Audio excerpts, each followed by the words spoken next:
Hi, my name is Cal Wansborough. My company is Yoga and the Big Smoke. I teach a lot of Yin Yoga, and Yin is a long, slow practice, mainly on the ground. This class is centering on the spine and shoulders. Using a variety of different poses, we open up through the spine and shoulders. So we're going to do spinal twist for the first pose. You're going to come onto your backs. So there's a couple of options in spinal twists. So first of all, looking at Javier, he's going to bring his knees in and he's going to drop his knees. He's just going to stack his knees and drop his knees over to the left and bring that right arm out. So sometimes it looks a little bit uncomfortable with the right shoulder. So it's nice sometimes to bring a little block underneath it so it's a bit supportive. You can bring your hand onto the ribs as well. And then coming onto Tammy, she's going to actually cross her knees over because she's got she feels the stretch much more. So crossing over the knees is going to exaggerate, or it's going to increase the stretch, and she's going to bring her arms out. The height, you need to bring your knees quite high up by your left armpit, and it's the combination of the knees dropping down and the shoulder dropping down, so she's getting a nice stretch through there.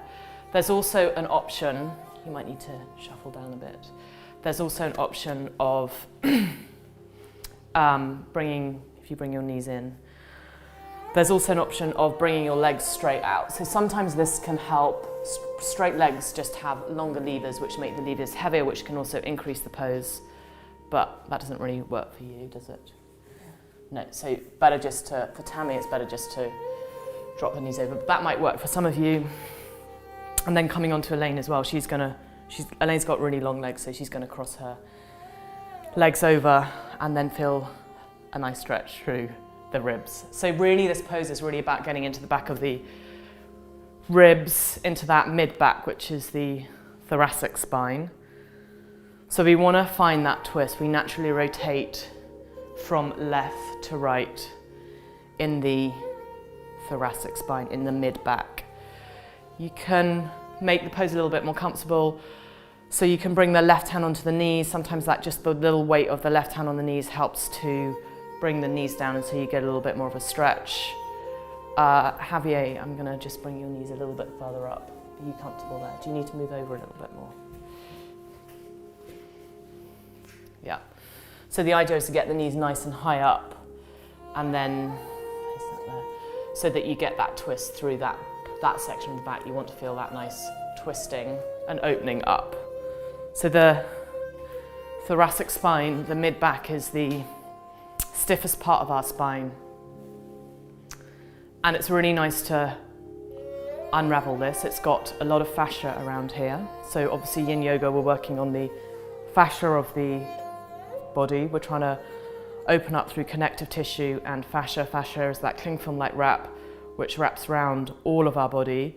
It layers, it's in between all the organs, it wraps around every little tiny tube of muscle, and then the fascia comes more and more heavily layered towards the circumference of the muscles, and then that leads on to the next muscles. Those fascia turns into tendons, which also ligaments are a part of the connective tissue.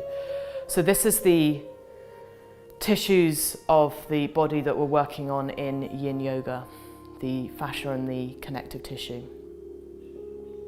Yin, we're going to use just normal body breathing, so there is no control of breath, it's just a gentle observation of the inhale and the exhale.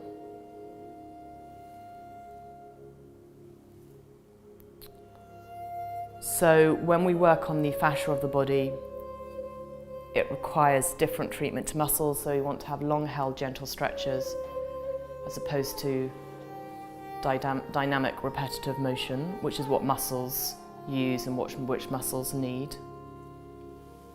And now coming back into center, and we're just going to go immediately over to the other side. So just being really mindful that the transitions are nice and slow, and that one side of the body is different from the other. So you might need to come to a slightly different stretch. So both Elaine and Tammy are going to bring their knees nice and high up. And you can bring the left arm up to the backhand corner of the room, so you can bring that left arm up and you're just going to start to get that stretch a little bit more through here maybe. And Javier is again just going to stack his knees, and you're just going to bring your knees over, and then you're going to bring a little bit more. So aiming to get that twist through that mid-back section through there. And the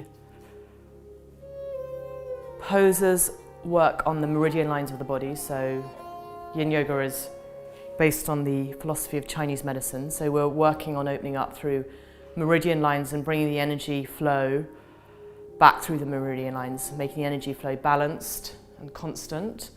And in this particular pose, we are working on the liver meridian and the gallbladder, and also the heart meridian. So it's coming right up into the heart, and particularly as we open up through that left arm, and you're bringing the left arm up, working on bringing the energy through to the heart. So the heart is all about bringing more compassion and more gratitude into your life.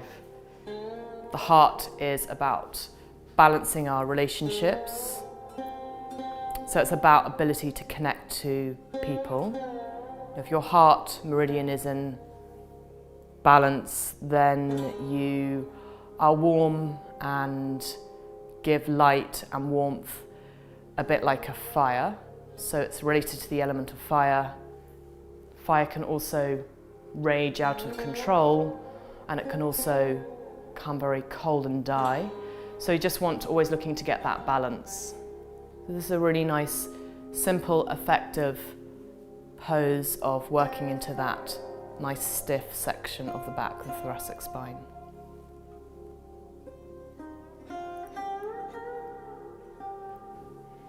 So know in your Yin Yoga postures, if you find it really uncomfortable, then you need to readjust so that you're in a place of comfort and that you can sustain the pose for a long period of time.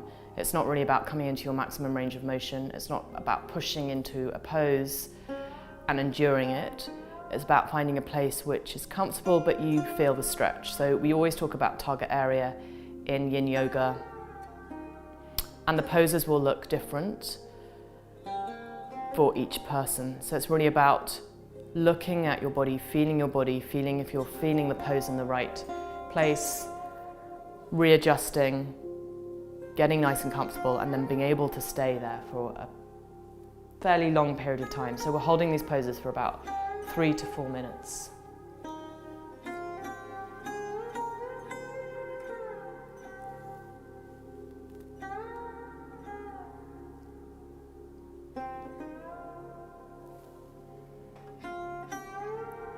And now really slowly coming back into center. You just can hug your knees in from that spinal twist. And now we're going to work into a back bend. So there's a couple of options for back bends. The first one, we're going to come into so Lane and Javier, they're both going to come into a supported bridge. So you're taking a block underneath your hips, coming into supported bridge. So Lane's chosen the tall block way, but you can also bring your block the other way. So you can bring your block that short way, coming like that, or even flatter, coming like that. So option of how high you want your block. So you can just bring it up, can't you? There. And you want your sacrum to really be able to rest nicely down onto the block. Javier's doing that as well. And then just kind of relaxing your fingers, so you just, if that feels better. Does that feel better? Yeah. And then your knees can wing out or they can come in. So you can either bring your knees nice and wide and relax your knees out, or you can bring your feet wide and then bring your knees together, which is ever your preferred option as well. So I don't know which one you prefer. Yeah, so that one. And then in the middle, Tammy is coming into a different option of a back bend, so it's a Sphinx pose.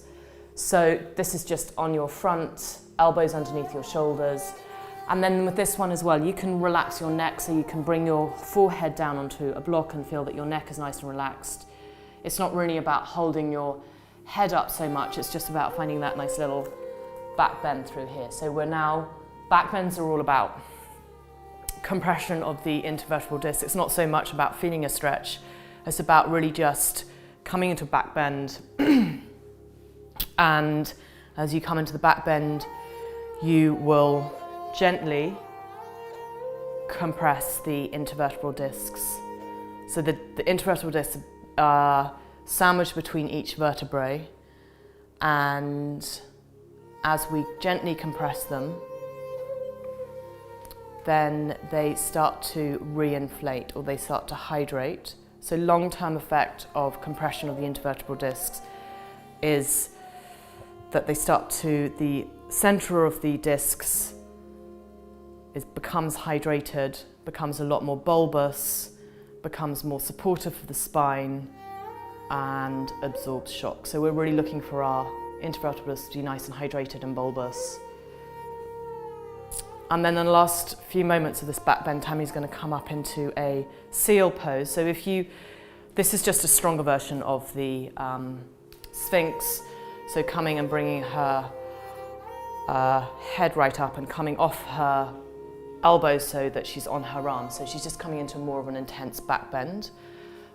With seal and with Sphinx as well, you can have the option of bringing your legs wide, like that, or you can bring your feet together, which is ever your preferred option. So do you have an option, Tammy? Yeah, so sometimes it's nice to just eases the compression a little bit into the sacrum.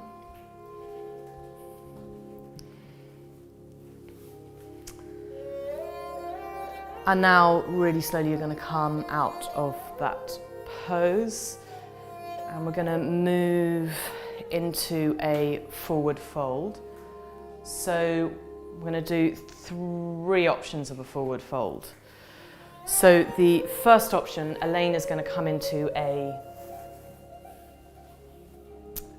snail pose. So she's just going to roll up. So snail pose, you need to have quite a good flexion in your neck. And this is a really nice pose. It really gets into so you're curving your spine the other way from a back bend.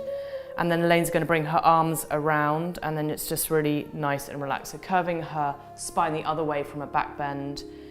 You can, with snail, you can really target. So you can come forward a little bit or roll back a little bit, and you can start to target certain parts of your spine. So this is a really nice option for a forward fold. Tammy's going to come straight down. So she's just going to come straight down into a caterpillar. So this is a nice pose for her. Do you want another block here? So it's nice and caterpillar. You're just going to fold over. Obviously the spine is now curling the other way, and and she's relaxing her shoulders. Forehead is some blocks so that she's not holding her head up, and the spine's nicely curling. And then Javier is going to come into another option. So it's all just folding the spine one way. So the other option is bringing your knees underneath the bolster and just folding forward. So this particular one is really targeting the spine, because you're not bringing the hamstrings into the equation as the knees are bent. So this is really good if you have tight hamstrings. You can just fold forward, and it's because the knees are bent, supported by the bolster, then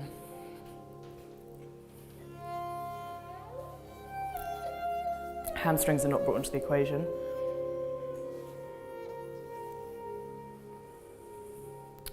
So 3 different versions of a forward fold.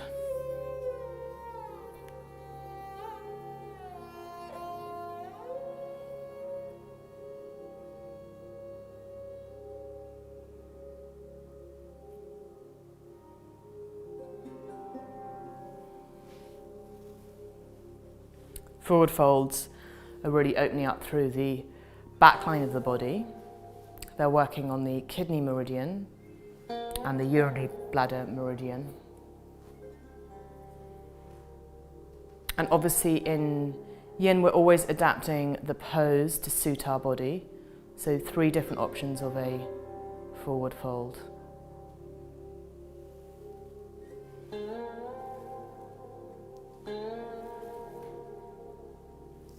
And now, wherever you are, really slowly coming out of the pose. So you're going to roll back onto your mats.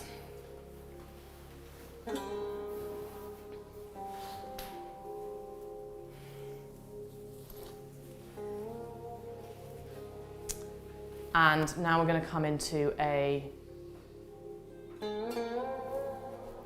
hammed angle. So hammed angle is you need a strap. So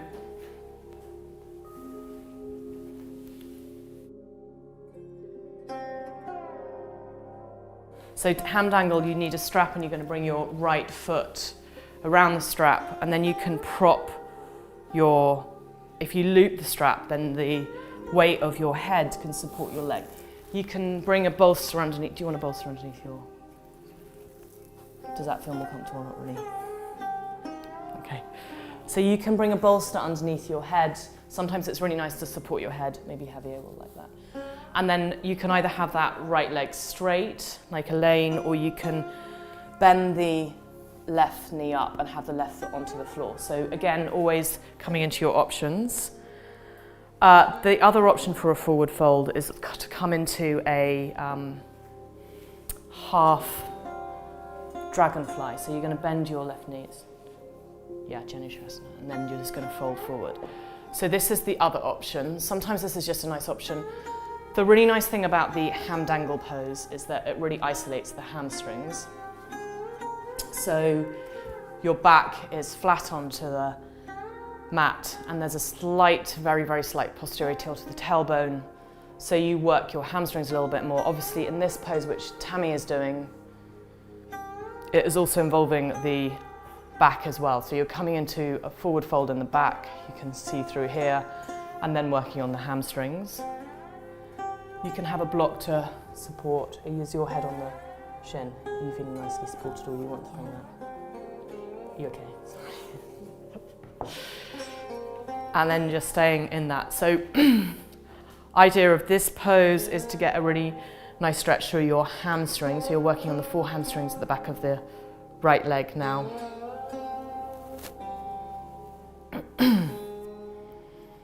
So quite important in this pose as well to have a little tiny bend in your right knee here. So this means that you get into the belly of the hamstrings, which is this part, and you don't really want to come up into the seat bones. You don't want to, that's into the attachments of the hamstrings, and you want to avoid that because you certainly don't want to snap your attachments. So the little bend just softens it and makes it come into the belly.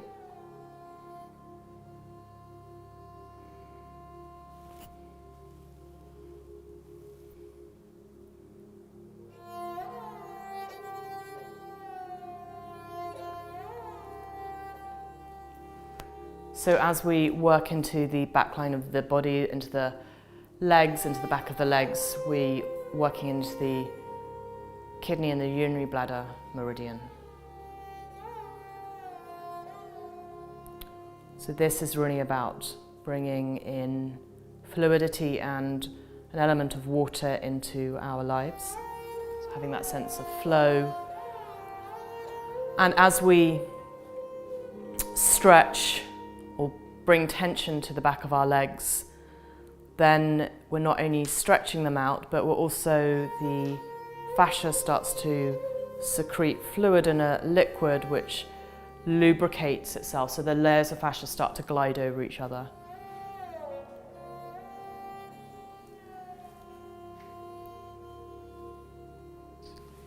And now really slowly we're going to move over to the other side. So coming into your left side.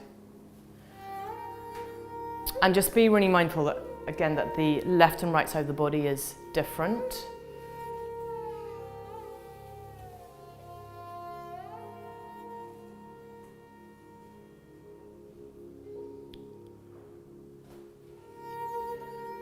Choosing the same options again.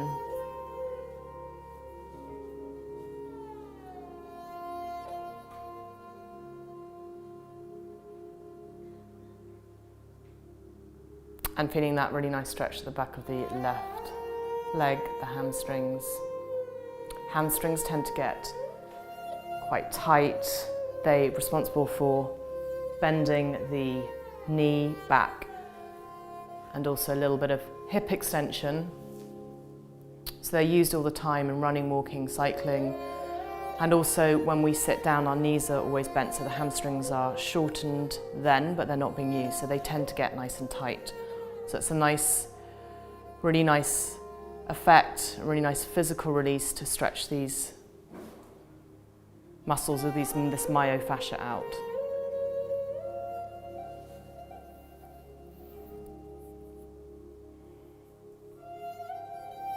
And when we hold these yin poses for a long time, we are a lot on the floor, and it's very grounding, it's very nourishing. It's really relaxing for the body. We drop into our parasympathetic nervous system. And when we drop into the parasympathetic nervous system, we come into the place of rest and digest, so the body starts to replenish and to heal itself.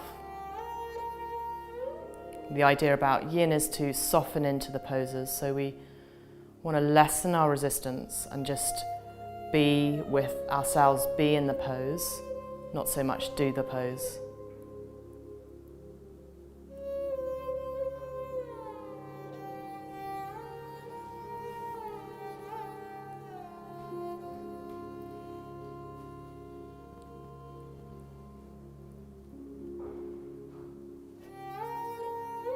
Yin is a very introspective practice, so it's the perfect practice to do at home. It doesn't require a lot of yang energy, so it's nice to find a quiet place and practice.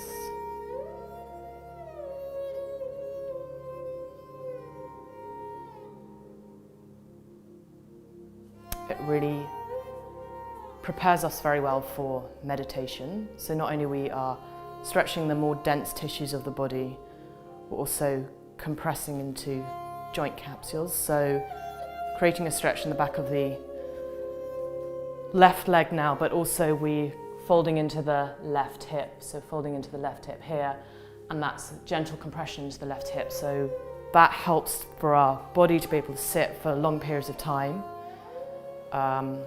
Seated meditation, the body can become a real distraction because we can have pins and needles, we can have a lot of pain in our body, but yin is a really nice practice to be able to, after a while, you can sit for really long periods.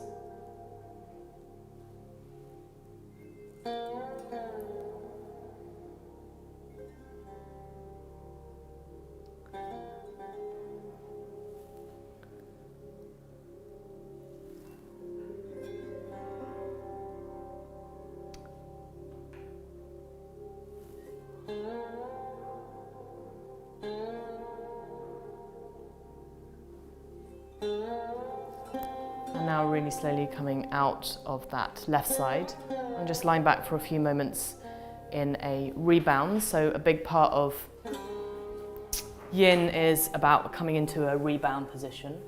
So relaxing back and just feeling the effects of that long held stretch, noticing the difference between the left and the right side.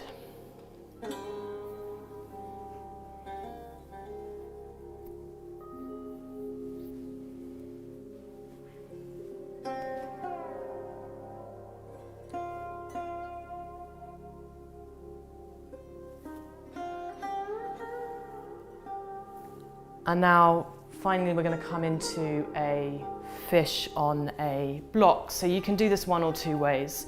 So you can either bring the block long ways and bring the block in between your shoulder blades, so coming down onto the block like that with your head back.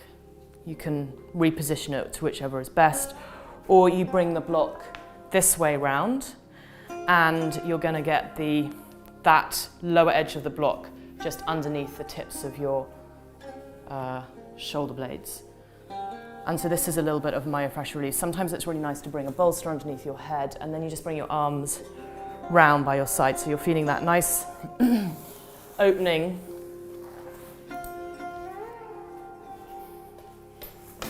right at the front of the shoulder. So you're opening up through the front, opening a little bit through those muscles of the front of the rotator cuff, and then there's a nice opening through the heart, through the ribs, through the solar plexus. And on this particular one where you've got the block this way round, There's also a sense of the block pressing up into the fascia of the thoracic spine and creating a little bit of myofascia release. This is a really nice pose to open up through the heart. Sometimes we find it quite hard to open up through here. You know, we tend to be a little bit closed as humans, so it's a nice opening, working very much on the heart meridian. As I mentioned before, heart is about being able to establish connection and relationships with other people, to build relationships and know what relationships are appropriate. So the way that we treat our best friend would be very different from the way that we treat a work colleague or a lover or the postman. So it's really about being able to build healthy relationships and know which relationships are appropriate or not.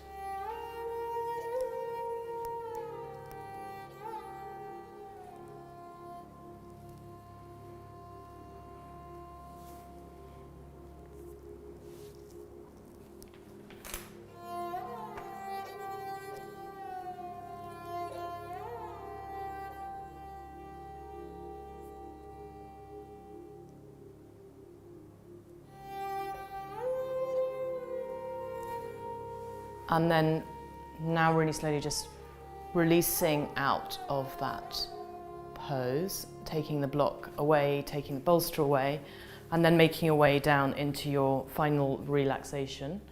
So setting yourself up for relaxation is really important. It's really nice to have a bolster underneath your knees. Sometimes does anybody want a bolster underneath their knees? So bringing a bolster underneath your knees just allows the sacrum to sink down a little bit, and bringing some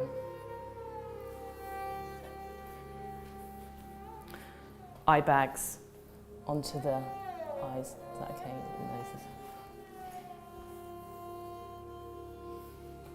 And then just allowing your feet to flop out and feeling the weight of your bones and your body on the mat.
Now really slowly wriggling your fingers and your toes.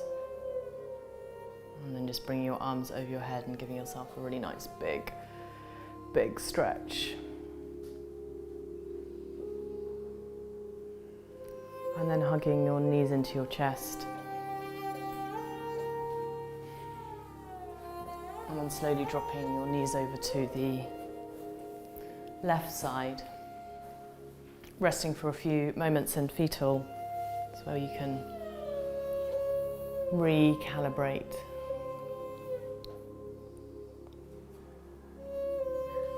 And then from here, slowly making your way up into a comfortable seated position. And just bring your hands together. So option of seated position, kneeling or cross-legged. Bring your hands together in prayer at your heart center, taking a moment to notice the effects of your practice. And then bringing your thumb knuckles to the center of your forehead. Namaste. Thank you very much, guys.